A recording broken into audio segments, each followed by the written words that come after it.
So now, as you know that the traditional admin console has been now replaced with the remote console tool, and we have seen so far how to install and access the remote console tool with the help of different softwares and different ways in the Windows and Linux machines. So now let me give you a quick overview of the remote console tool, how you can update or modify the configurations of the domain with the help of remote console tool, because there are certain changes that should be aware about that one. Okay, so when you reach to your remote console, on the left hand side, you will see the different options. The first one is the edit tree. Second is the configuration view tree. Third is the monitoring tree. And fourth is the security data tree. Now it is very clear from the name as well. When we say edit tree, that means if you would like to change any of the domain configuration, you would like to modify, you would like to add any kind of a resources in your domain. Okay, for that you always have to go inside the edit tree. So once you will click on the edit tree, then on the right hand side, you will see the option environment, scheduling, deployment, services, securities, right? So here, if you click on the deployment environment, then you have an option called domain, servers, clusters. Okay, these options are same exactly we have seen in the traditional domain as well, right? So for example, if I click on the servers, so here you can see it is displaying the server that I have in my domain currently.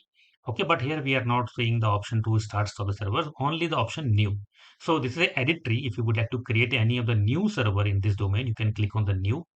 Okay, and then you can create the new servers from here. Okay, then it will pop up the new server options here. Okay, now similarly, if you would like to update any of the configurations of your server, so you can click on the server name. So here you can see that there are different tabs like health, web services, migrations, logging. Different options are here. Okay. So if you would like to change any of the configuration here, for example, for any of the particular server, right? For example, if I want to change the rotation file size to 500, okay, I have changed here. Then you can see the save option here. Click on save.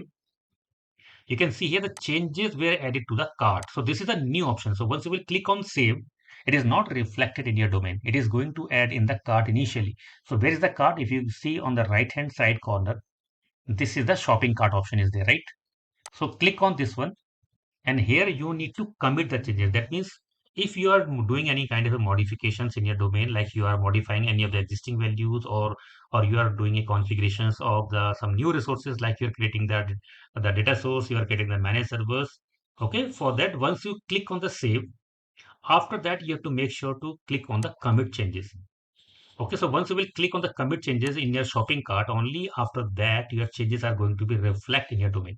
Okay, otherwise, if you just click on the save and after that you are going to restart your domain, then the changes will be lost. So make sure after click on save, after the configuration changes, you always click on the commit changes, right? So this is the option how you can edit your domain, and then how you can create the new resources in your domain with the help of this edit tree. Now, second is your configuration view tree. So as I said, it is very clear from the name as well. It is view for the configurations of your domain. So to view the configuration of your domain, click on this configuration view tree, click on the environments, click on servers. Okay, so here you can see the servers are getting listed here, but there is no option like new or to edit. If you click on the server name, okay, you can view all of the configurations here. Okay, but you can't edit it here. Right, so we have seen in the edit tree, we have modified the logging rotation file size, and then we have saved, and then we have clicked on the shopping cart option, commit option. Then here you can see we can only view the configurations, but we don't have any option to edit this any of the configuration, right? So that's why this is a configuration view tree. Third one is the monitoring tree. So inside the monitoring tree, you can do the multiple things here, like you can view different kind of a configurations. Along with that, you can check the domain runtime condition, current situation of your domain or the resources, and then along with that you can start stop the different kind of resources here. For example, if I click on the environments and then I click on the servers, you can see here the different state of the server.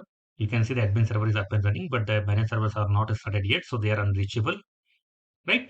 And if you click on any of the option here, then you will get the option start, resume, suspend, shutdown. So that means inside this monitoring tree, you can check the status of your servers. Along with that, you can start stop the servers as well.